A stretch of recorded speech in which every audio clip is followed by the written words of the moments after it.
તો ગાઈસ અત્યારે જ મોસમ -डिग्री જતું રહ્યું છે, જેનાથી મેં પણ શકલ બકલ બધું બાંધી દીધું છે અને મોજા બોજા કંઈ છે નહીં આપણા જોડે. તો ગાઈસ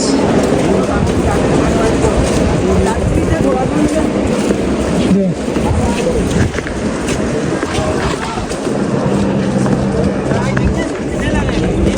અહીંયા ટેન્ટ છે બધા, તો ટેન્ટ લઈ લઈએ પછી તમને ભાવ કહું. ગાઈસ ફાઇનલી આપણે રાતનું મંદિર જોવા માટે પહોંચી ગયા છીએ. સુસ્વાગતમ અને સરસ રીતે ચારે બાજુથી મંદિરને સજાવટ કરી નાખી છે અને વ્યૂ જોઈ શકો છો તમે.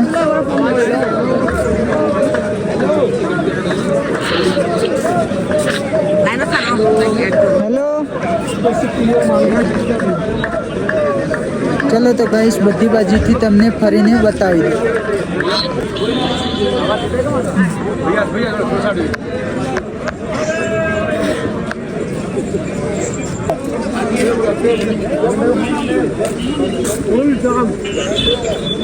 જો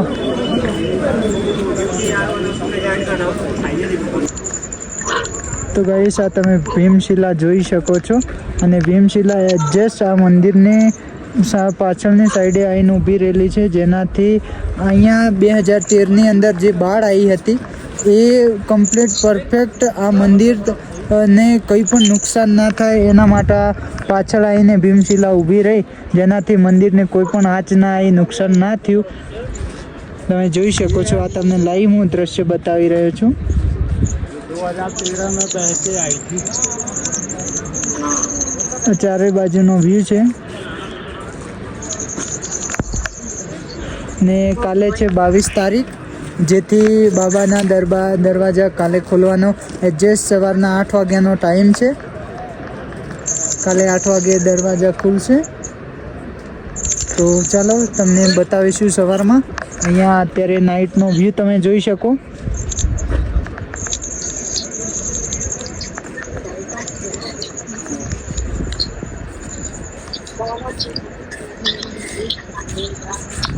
ગાઈસ તો આપણે એડજસ્ટ મંદિરની બાજુમાં આવી ગયા છીએ અને અહીંયાથી બાબાના દરવાજા દર્શન કરી શકીએ છીએ. આ દરવાજો બંધ થાય.